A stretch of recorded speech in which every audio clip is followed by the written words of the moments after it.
ke Habib Omar bin Hafiz. Habib artinya cinta, hub, cinta. Habib orang yang dicinta. Nabi Muhammad SAW punya anak bernama Sayyidatuna Fatimah. Fatimah punya anak lelaki bernama Sayyidina Al-Husain. Husain punya anak lelaki bernama Zainal Abidin, Ali Zainal Abidin. Zainal Abidin punya anak lelaki bernama Muhammad Al-Baqir. Muhammad Al-Baqir punya anak lelaki bernama Ja'far Sadiq. Ja'far Sadiq punya anak lelaki bernama Musa Al-Kazim. Ja'far Sadiq ada anak lelaki bernama Ali Al-Uraidi. Ali Al-Uraidi punya anak-anak keturunan bernama Muhammad bin Isa. Kerana dia yang pindah dari Baghdad ke Yaman, orang yang pindah itu disebut Al-Muhajir, orang pindah. Maka disebut dia dengan Muhammad Ahmad bin Isa Al-Muhajir.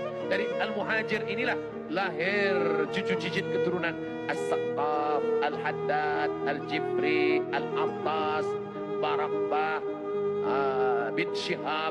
Nah, ini semua. Maka kita kenal ada besar Profesor Sayyid Naqib Al-Attas, itu juga nama Al-Attas. Itu termasuk dari mana? As-Syihab atau As-Saq. Tapi biasa ditulis As-Sagaf, As-Sagaf. Itu sebenarnya As-Saqqaf.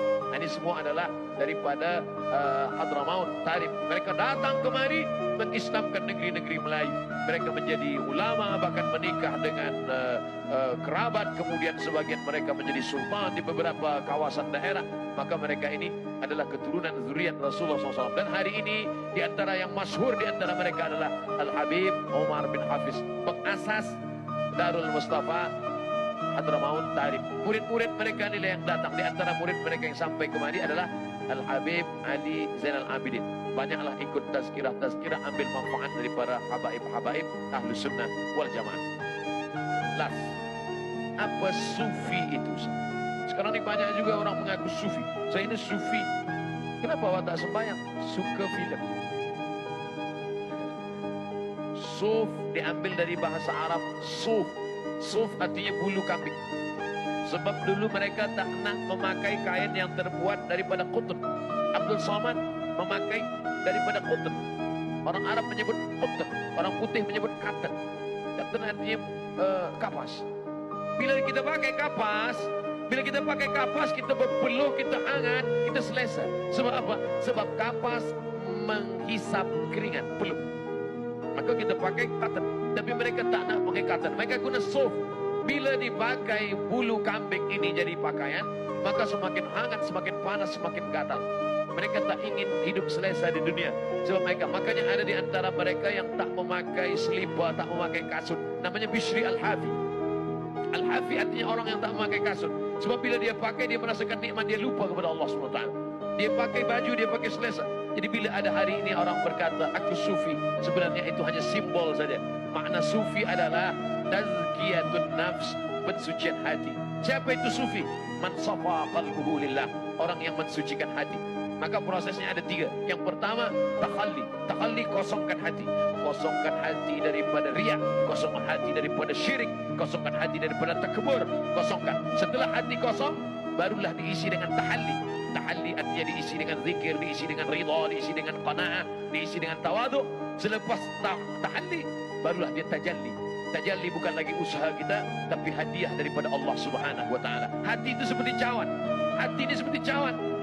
Cawan tidak boleh diisi air zam-zam. Sebab bila cawan diisi dengan air zam-zam, dia akan bercampur, hilang khasiat dia. Maka hati yang kotor tak boleh diisi, maka dikosongkan dulu.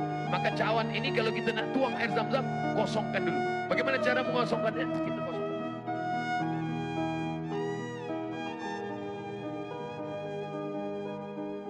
Kosonglah dia.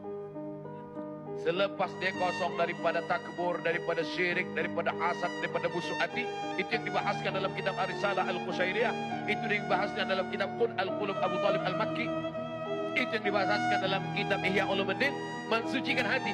Setelah hati suci bersih, barulah tahalli, dituangkan air zam-zam.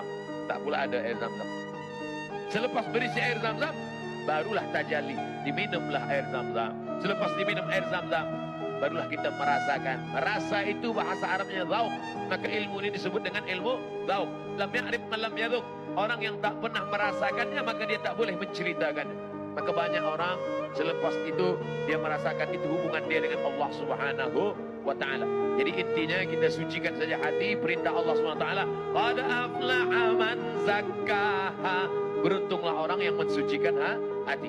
Mudah-mudahan kita termasuk orang yang suci hatinya insyaallah. Mari kita sama berdoa, mudah-mudahan Allah mensucikan kita zahir dan batin ala hadhihi niyah wa kulli niyatin salihah. Al-Fatihah. A'udzu billahi minasyaitonir rajim. Bismillahirrahmanirrahim. Alhamdulillahi rabbil alamin arrahmanir rahim maliki yaumiddin iyyaka na'budu wa iyyaka nasta'in. Ihdinas siratal mustaqim siratal ladzina an'amta 'alaihim ghairil maghdubi 'alaihim waladdallin. Amin.